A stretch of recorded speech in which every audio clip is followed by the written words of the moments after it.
bahwasanya karakter yang dibubuhkan di dalam rawian hadis, yaitu tokoh utama dalam hal ini Nabi Muhammad, sesungguhnya adalah tokoh fiksi.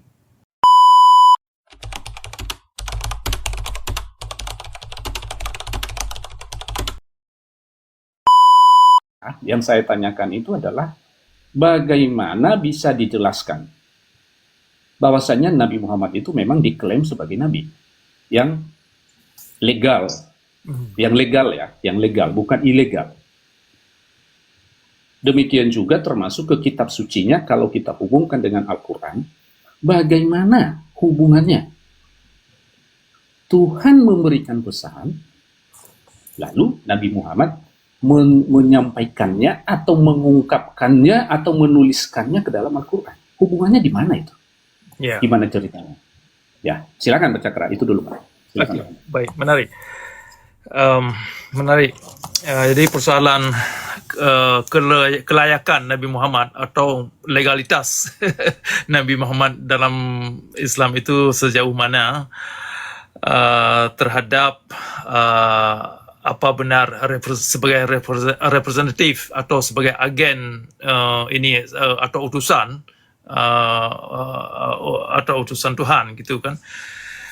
Jadi kalau Nabi Muhammad ini terbukti bukan sebagai diplomat Tuhan, sebagai pembicara, juru bicara Tuhan, bagaimana kita mengerti legalitas dan baliknya itu bagaimana?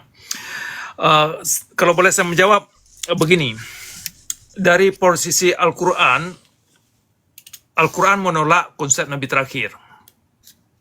Nah, jadi ayat 40 dari surah Al-Ahzab, di situ ada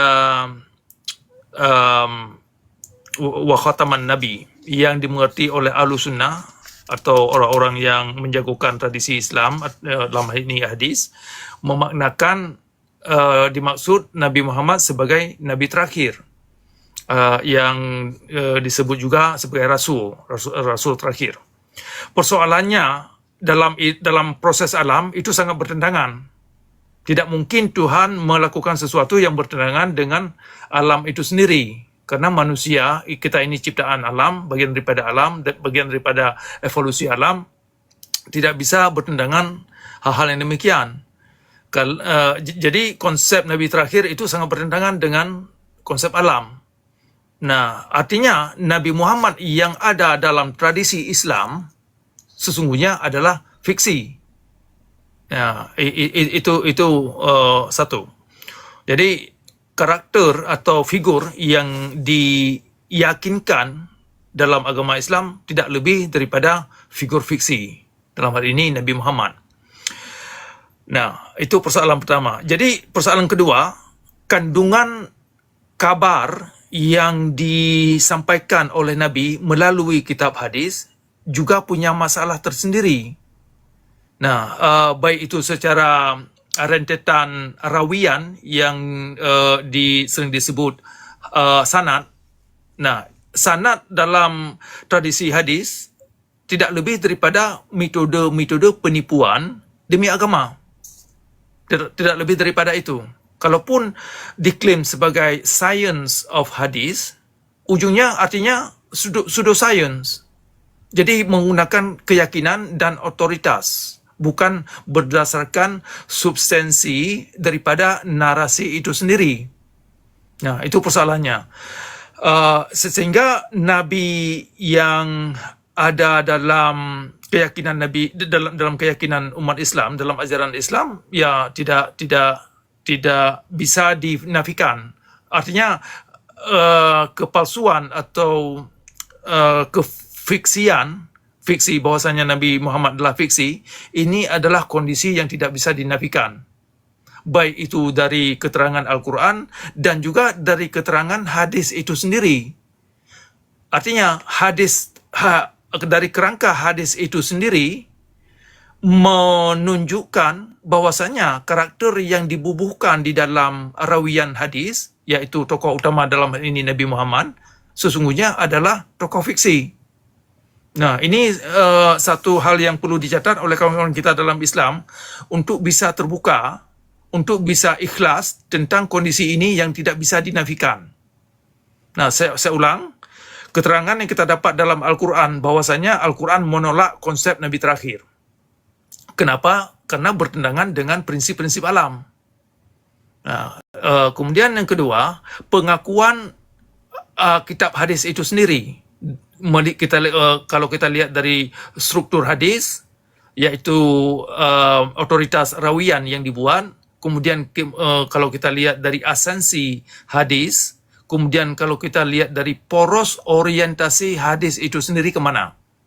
Jadi tujuannya pointing arah panahnya itu ke ideologi, bukan kepada spiritualitas. Makanya Nabi Muhammad yang ada dalam yang diterangkan, yang digambarkan dalam kitab hadis tidak bisa dijadikan sumber spiritualitas. Dan juga Nabi Muhammad dan tindakan-tindakan Nabi Muhammad yang diterangkan dalam kitab hadis, kitab fikih, Sirah Muhammad dan Asbabun Nuzul tidak bisa digunakan sebagai sumber moralitas. Nah, kenapa? Ya karena dari tindakan dia bukan kepada bukan kepada yang terkait dengan fitrah manusia, tetapi hanya kepada ideologi. Sedangkan ideologi itu bukan berbicara soal suara hati, ya kan, bukan berbicara tentang suara hati kita ini untuk menerima pesan itu bagaimana cara kita menyaringkan, bagaimana kita cara menganalisa sehingga kita tahu arah tujuan hidup. Nah, karena dalam posisi hadis itu ideologi adalah kerangka daripada agama Islam, maka agama Islam itu sendiri tidak bisa menciptakan umat kepada spiritualitas, kepada spiritualitas. Buktinya, ya, umat Islam yang rajin sembahyang, rajin puasa, rajin umrah, rajin ke haji, sepulang daripada kerja-kerja itu, mereka yang sudah pulang dari haji, kok spiritualitas mereka itu tidak tercermin di dalam kepribadian mereka. Malah sering sekali terjadi malah terbalik, mereka jadi jahat. Ya, artinya agama Islam itu bukan sumber spiritualitas dan tidak bisa mengajarkan umat kepada pemberdayaan suara hati ini yang ada dalam diri kita ini secara fitrah. Dan juga tidak bisa mengajar umat untuk memberdayakan daya nalar, akal yang dianugerahkan oleh alam kepada kita, pada setiap manusia. Nah, jadi itu persoalan ini ya, siapakah Nabi Muhammad yang ada dalam agama Islam itu, apa benar-benar legal? Ya, jawabnya menurut saya tidak legal, tidak valid, dan sungguh fiksi. Nah, itu ringkasnya. Nah, kemudian ya tentunya Nabi Muhammad ini tidak bisa kita simpulkan sebagai utusan Tuhan atau utusan Sang Pencipta alam, karena berita-berita yang disampaikan dia itu salah ngerti, salah paham, gagal paham tentang bagaimana alam ini bekerja. Nah, kalau dia gagal paham, artinya dia tidak bisa diandalkan sebagai sebagai agen atau representatif yang menyampaikan berita, bukan a messenger. Jadi tidak, kalau Nabi Muhammad ini tidak bisa menyampaikan suara Tuhan atau suara Sang Pencipta yang bisa kita telusuri kebenarannya, itu kan harus ada dalam alam. Nah, ternyata berita-berita yang disampaikan itu bertentangan dengan apa yang kita dapat dalam alam. Artinya suara dan tindakan Nabi Muhammad yang dilakukan, yang ditunjukkan dan yang diterangkan dalam kitab hadis tidak bisa menerangkan bahwa begitulah kejadian alam. Maka itu persoalannya. Jadi sangat perlu kita angkat ke permukaan duduk perkara atau validasi dan legalitasnya Nabi Muhammad ternyata sangat tipis dalam hal ini, sehingga posisi Nabi Muhammad untuk menerangkan Al-Quran tidak bisa digunakan sebagai seseorang yang mengerti Al-Quran, karena ya seperti saya terangkan tadi, dia nampaknya salah paham tentang banyak posisi atau banyak makna ayat Al-Quran yang salah paham, sehingga ya dia salah menyampaikan apa yang dimaksud Tuhan dalam hal ini atau Sang Pencipta gitu kan. Nah, kemudian ada terkait ini ya, terkait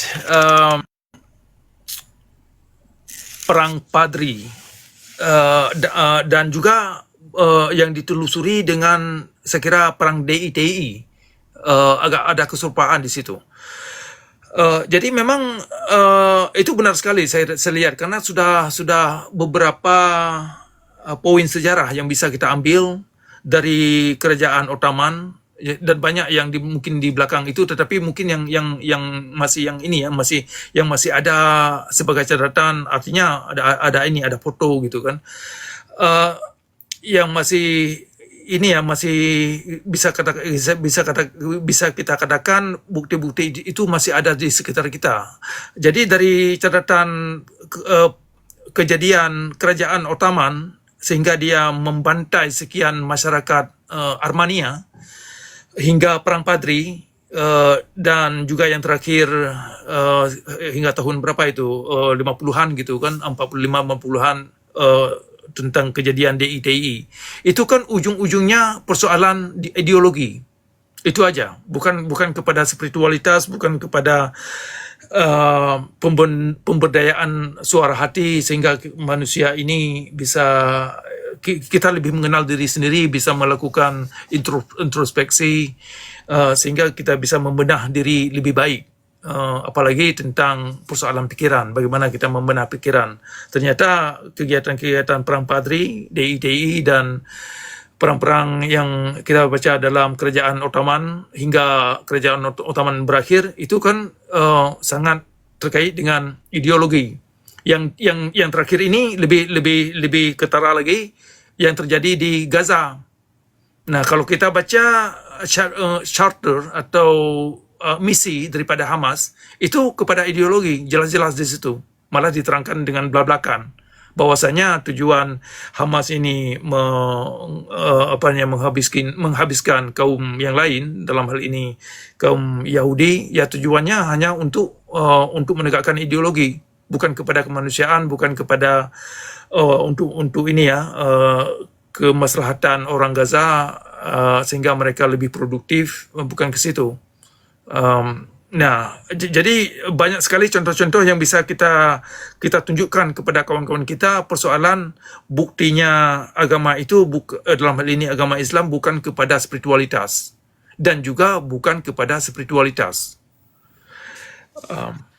Nah, saya kira itu dulu Pak. Baik, Kalau ingin ditambahkan. Paham. Baik, jadi kalau tujuannya itu ya, Pak Cakra ya. Ya. Tujuan Nabi Muhammad ini untuk mendirikan suatu ideologis, katakanlah negara khilafah, syariat Islam, semacam itu, endingnya sebenarnya mau kemana? Katakanlah, sudah jadilah cita-cita atau visi misinya itu. Lalu mau ngapain? Ada apa? Mau kemana? Kita tadi Pak Cakra udah katakan itu spiritualitas ini itu udah gagal spiritual, gagal paham, gagal moralitas. Lah terus kalau sudah terbentuk ideologis yang demikian sesuai cita-citanya Nabi Muhammad ini, Pak Cakra, manusia ini, umat ini maunya dia mau dibawa kemana gitu? Ya. Endingnya mau kemana? Ya, benar. Ya. Benar. Ya. Silakan Pak Cakra. Ya, endingnya itu saya juga pernah membayangkan itu. Katakanlah negara khalifah ini terwujudkan itu kan, endingnya itu bagaimana? Nampaknya tidak kemana-mana. Artinya kondisi surga yang mereka cari dengan terwujudnya, misalkan kalau terjadinya khalifah, mereka akan menjadi golongan-golongan yang jaminan masuk surga yang mereka cari, itu nggak ada. Itu kosong, itu benar-benar kosong. Jadi kembali kepada ideologi, ya tujuannya memang hanya untuk kepada kepada mereka sendiri atau kepada segolongan mereka sendiri. Dalam hal ini ya di antara mereka-mereka yang memang ingin ingin menindas atas nama Tuhan, itu aja. karena kalaupun mereka klaim ini demi spiritualitas, kami ini orang baik-baik, ternyata yang terlihat kan mereka bukan jadi orang baik-baik. Nah, artinya spiritualitas dari segi spiritualitas mereka gagal, atau tidak tercermin, ya kan, tidak tercermin seperti yang mereka klaim, dan juga tidak tercermin nilai-nilai rahmatan lil alamin seperti yang mereka klaim. Ya, endingnya nanti tidak ada satu kepastian bahwa mereka yang menegakkan negara khalifah itu akan ada satu kepastian mereka masuk surga. Surga yang mereka cari sesungguhnya tidak ada. Sungguh tidak ada. Karena prinsip alam itu sendiri menolak hal-hal yang demikian. Karena tidak, bagaimana ya, keyakinan yang ada di dalam agama Islam itu bukan sumber kebenaran. Apapun klaim kebenaran yang diklaim harus ada dalam alam ini yang bisa kita analisa sejauh mana alam ini bergulir gitu. Jadi ini ya, kodrat alam itu sudah ada dalam alam ini yang tidak bisa kita ciptakan dan tidak bisa dihapuskan, dan hanya kita bisa mengerti untuk bisa memberdayakan diri kita ini sendiri. Tetapi tidak lebih daripada itu. Sesuatu yang di luar daripada ranah alam, maka hal yang demikian adalah dongeng belaka.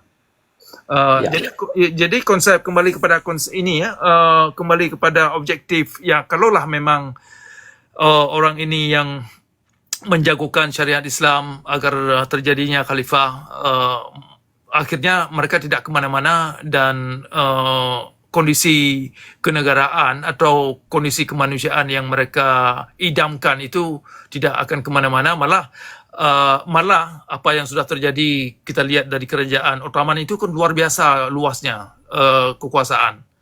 Tetapi ujungnya mereka harus membantai umat Armenia hanya untuk menegakkan khalifah. Itu artinya ujungnya kezaliman itu yang nampak. Artinya kezaliman itu bukanlah sumber spiritualitas seperti yang mereka klaim. Dan sangat tidak valid dalam hal ini kalau ada Nabi yang, dalam hal ini Nabi Muhammad yang mereka jagokan, artinya Nabi Muhammad yang mereka yakini itu tidak valid dan tidak bisa, ya perlu kita katakan terus terang tidak legal sebagai representatif suara hati diri kita ini manusia. Sekiranya demikian, Pak. Ya. Baik, jadi gini, Pak Cakra, itu kita sudah tahu, sudah paham, itu katakan dikibulin, ngerti ya, dikibulin ya, ditipu, ya, dengan menggambarkan sorga dengan kenikmatannya dan sebagainya, berhubungan dengan Tuhan dan sebagainya, ya, itu, tapi ternyata itu semua zong. Ternyata itu semua nantinya zong.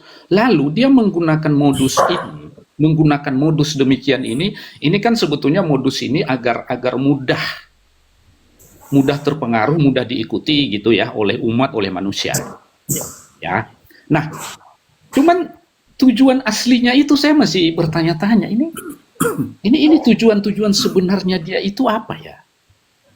Meskipun dia kibulin dengan cara merancang suatu sorga bayangan, sorga yang harus diimajinasikan, dan nanti kamu baru bisa lihat itu setelah kamu meninggal dan sebagainya. Ya, kalau agama lain punya doktrin seperti itu, memang tujuannya untuk tidak begitu berat tugas pemerintahan, polisi untuk mengatur keamanan negara. Itu salah satu tujuan didirikannya agama. Efek sampingnya. Meskipun kita belum tahu benar-benar itu benar-benar jalan ke Tuhan Sang Pencipta alam semesta ini apa enggak. Agama itu enggak mengetahui itu sebetulnya. Tetapi mereka membungkusnya sedemikian rupa agar umat ini ikut. Sehingga anak-anak kita di kampung di mana-mana gitu tidak tidak mencuri, tidak membunuh, tidak merusak yang lain. Kenapa? Takut akan Tuhan dong, kan gitu. Nanti kamu masuk neraka. Oke, sepanjang itu oke lah. Mau ditipu-tipu juga nggak masalah lah, kan anak-anak kita, kan gitu. Tetapi kalau kita sudah dewasa begini kan Pak Cakra kan harus kita cari. Ya, benar. Benar enggak dongengmu itu ada Tuhan? Iya. Dan di mana dia sekarang? Saya mau ketemu. Kenapa Tuhan itu mengizinkan para pendeta, para ulama perang, menghancurkan umat lain? Saya nggak yakin Tuhan itu begitu sifatnya. Masa sih suruh perang untuk mengajarkan agama Tuhan katanya, gitu ya. Jadi sebenarnya ini tujuan endingnya ini apa ini ya? Dia punya tujuan maunya apa? Katakanlah ya. Di mana tadi? Negara mana yang 100% khilafah itu di mana ya? Syariat Islam itu ya, Pak Cakra. Apakah itu sudah terwujud? Nah, katakan sudah terwujud 100%, tapi saya belum tahu sampai sekarang sih yang mana itu. Kalau mau diterapkan dia berantem terus itu orang kan ya nggak mau Iya. dengan aturan-aturan hukum yang nggak jelas itu. Iya. Nah, di mana negara yang sudah makmur karena menerapkan negara khilafah itu, negara syariat Islam itu? Yaman Pak, Yaman. Yaman ya, Yaman mungkin ya. Nah, oke. Terus benar-benar damai nggak orang itu, Pak Cakra? Apakah itu misi awalnya tadi Nabi untuk makmur sejahtera kan gitu, dunia akhirat tanpa ada kekurangan apapun? Apa benar? Nah, itu ya Pak Cakra ya. Di sisi lain tadi ini beda hal tapi sedikit aja, keabsahan sang nabi, keabsahan dia koneksi dengan Tuhan. Kalau dia bukan utusan Tuhan, berarti saya meragukan dia itu terkonek dengan baik kepada Tuhan. Kalau nabi-nabi zaman dulu seperti Nabi Musa kan terhubung dengan baik. Dia pergi ke Gunung Sinai dan berdoa di sana, ada cahaya, pokoknya diturunkan pesan persatuan, itu nyata, fakta. Nah, yang ini, saya masih mengkhawatirkan, mohon maaf ya, yang di bawah juga mohon maaf, kita diskusilah, kita saling koreksi aja. Yang ini, hubungannya di mana? Benar-benar nggak dia bisa dengar itu pesan Tuhan? Iya. Tetapi urusan mukjizat aja masih dipertanyakan juga. Kalau memang benar-benar utusan harusnya ada mukjizat, tapi ini nggak ada juga.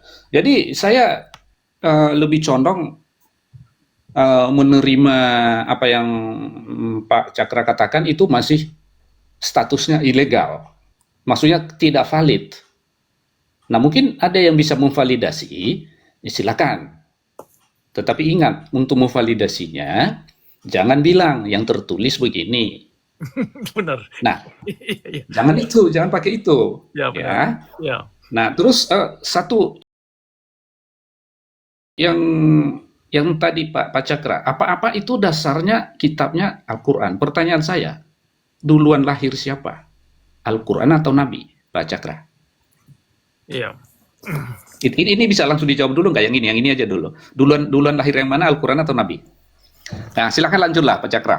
Ambil alih, silakan. Oke, baik. Jadi karena Nabi menurut keterangan yang saya dapat, Al-Quran itu tidak ada kaitan dengan Nabi Muhammad yang diyakini oleh umat Islam. Artinya, Al-Quran ini lebih duluan daripada Nabi yang diyakini oleh umat Islam. Nah, jauh lebih duluan. Itu satu. Sehingga Nabi yang ada di dalam keyakinan umat Islam itu tidak relevan sama sekali untuk menerangkan apa yang ada di dalam Al-Quran ini kalau Al-Quran ini dipandang sebagai butir-butir untuk menjelaskan proses atau evolusi alam. Karena yang kita dapat di dalam kitab hadis, kita fikir keterangan-keterangan itu sangat tidak masuk akal dan tidak bermanfaat, malah menjerumuskan diri kita sendiri. Jadi antara klaim objektif yang hendak dicapai untuk menciptakan umat yang aswatun hasanah, yang rahmatan lil alamin, itu enggak sampai ke situ. Karena butir-butir di dalamnya bertentangan ke arah itu. Misalkan begini, masa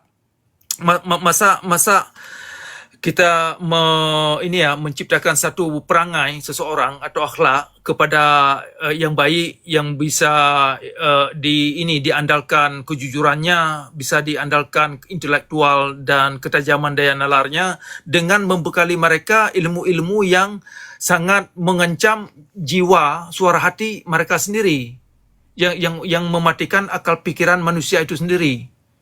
Nah, itu sangat tidak mungkin. Nah, sehingga klaim aswatun hasanah dan konsep rahmatan lil alamin yang ada di dalam Islam itu suatu slogan yang sangat tidak bisa diaktualisasikan oleh masyarakat Islam. Nah, kenapa? Karena terkait dengan syar'i atau syariat Islam.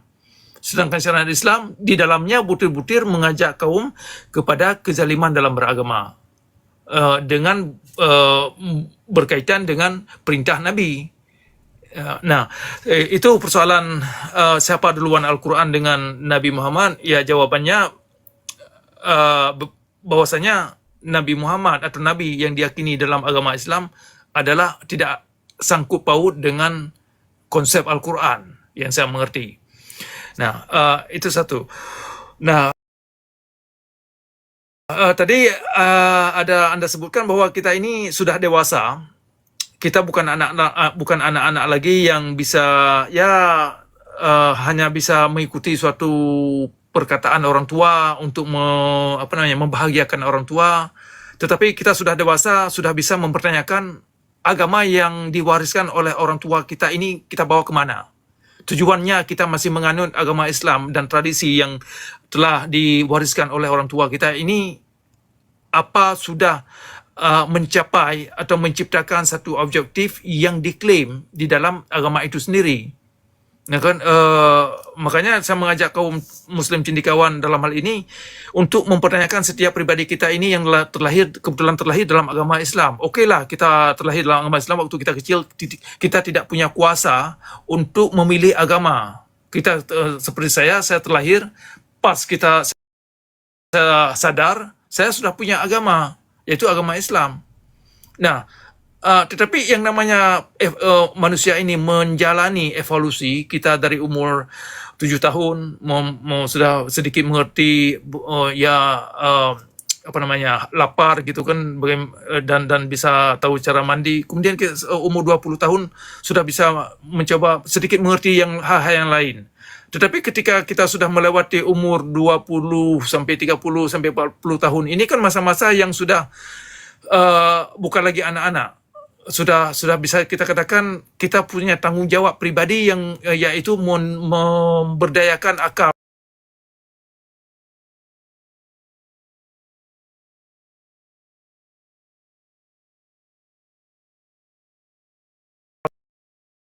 sekarang ini.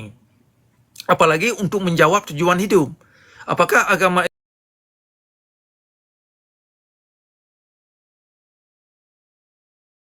Islam yang diwariskan oleh orang tua kita bisa menjawab tujuan hidup diri kita ini? Nah, kalau kita dilarang mempertanyakan hal-hal yang demikian, nah ini ada masalah dalam agama itu sendiri yang sangat bermasalah. Sehingga saya mengajak kawan-kawan untuk berani mempertanyakan keabsahan dan secara substansinya itu apa sudah bisa dirasakan. Kalau memang Al-Quran, kalau memang orang Islam yang sudah dewasa diwariskan agama Islam yang menjanjikan rahmatan lil alamin dan aswatun hasanah, kita harus orang Islam harus bisa menjawab apakah mereka setiap pribadi masing-masing bisa menunjukkan aswatun hasanah seperti yang mereka bayangkan. Kalau tidak bisa mereka menjawab seperti yang mereka bayangkan aswatun hasanah itu bagaimana, ya masalahnya di mana, kendalanya apa? Ini kan satu pertanyaan yang secara tidak perlu dijawab di sini, tetapi sebagai introspeksi. Kalau kita tidak mau mempertanyakan hal demikian, maka hidup ini tidak punya makna sama sekali. Hingga akhir hayat hanya melakukan ritualitas, kita nggak tahu maknanya apa, mana ritualitas yang diterima Tuhan, mana yang tidak, apakah taubat kita diterima apa tidak. Sehingga nilai hidup ini sia-sia, saya kira. Sia-sia. Uh, Persoalan poin di belakang itu yang Anda sebutkan, memang kita ini ditipu. Nampaknya agama Islam itu tidak lebih daripada Ponzi scheme. Itu kalau istilah bahasa market, ya, market internasional. Ponzi scheme artinya satu proses penipuan yang cukup licik sehingga masyarakat Islam bisa menginvestasikan sekian harta dan tenaga untuk mendirikan agama. Ternyata agamanya tidak membawa mereka kepada objektif, iaitu kepada aswatun hasanah, kepada orang baik-baik seperti yang mereka bayangkan. Baik itu selama hidup mereka, dan juga mereka gagal menemukan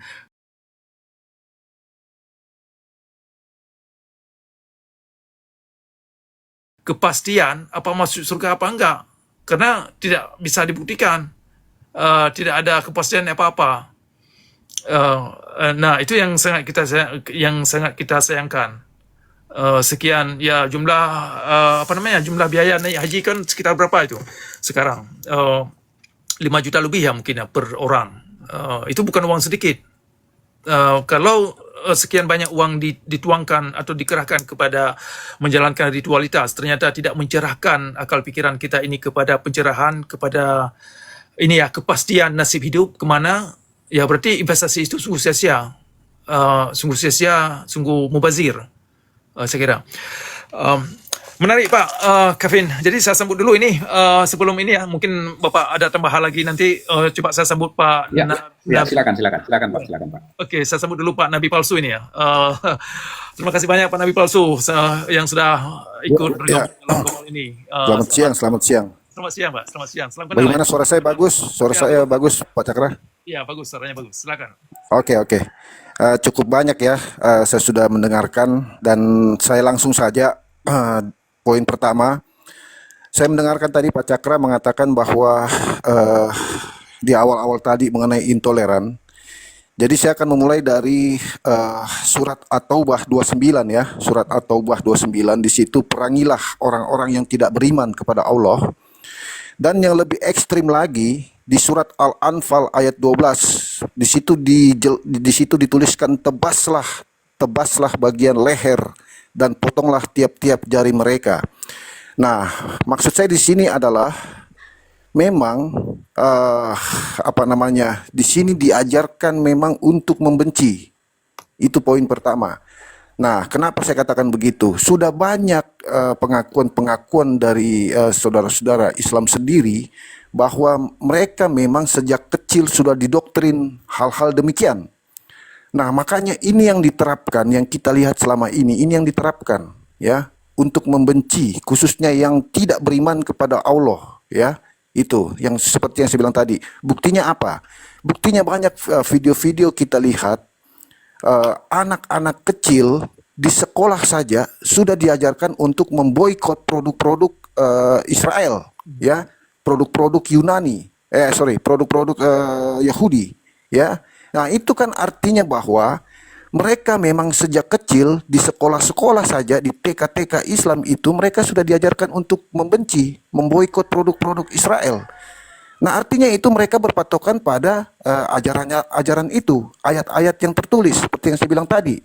Ya, di surat At-Taubah 29, perangilah orang-orang yang tidak beriman. Lebih ekstrim lagi di surat Al-Anfal ayat 12. Tebaslah bagian leher dan potonglah tiap-tiap jari mereka. Nah, itu yang pertama mengenai intoleran. Jadi itulah yang dilakukan karena mereka mengikuti ajaran dan yang tertulis. Nah, kedua mengenai tadi saya dengar, saya juga agak heran ya mengenai Muhammad ini. Mujizat-mujizat yang dikatakan seperti membelah bulan, ternyata banyak buku Pak Cakra yang saya juga rajin baca buku ya mengenai belah bulan, ternyata itu jiplakan juga plagiat Itu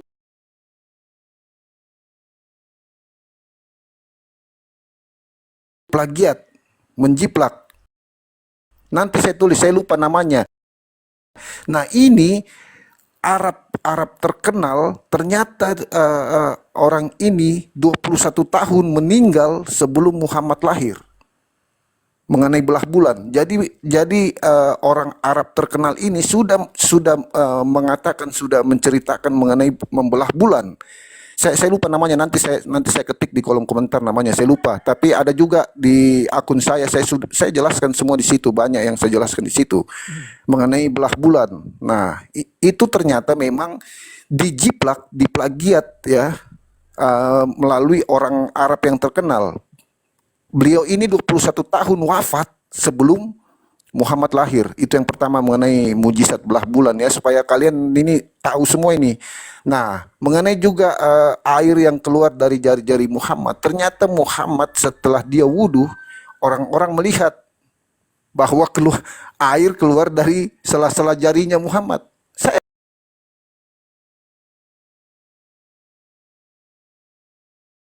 Saya baca semua Pak Cakra, ada buku-bukunya, karena saya juga rajin membaca buku. Ya. Nah, itu pertama. Nah, yang kedua mengenai perempuan. Di surat An-Nisa ayat 3 memang dikatakan di situ, ditulis di situ di surat An-Nisa ayat 3, maka kawinilah wanita-wanita lain yang kamu senangi, 2, 3 atau 4. Gila banget ini, disuruh kawini sampai 4. Nah, artinya di sini bahwa memang betul tidak menghargai wanita. Bahkan kalau kita mau mengatakan secara ekstrim, merendahkan wanita. Ya. Nah, itu. Nah, yang kemudian kalau kita mau jujur juga, ini sebenarnya sangat geli juga kita ya. Di surat An-Naba ayat 33. Ayat ini menggambarkan kenikmatan di surga, termasuk bidadari yang cantik jelita dengan buah dada yang montok. Ya.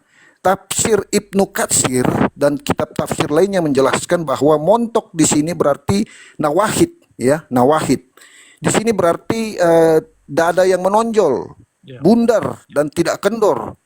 Ya. Usia bidadari di surga digambarkan sebagai sekitar 16 tahun. Ini kan tidak mendidik. Ya.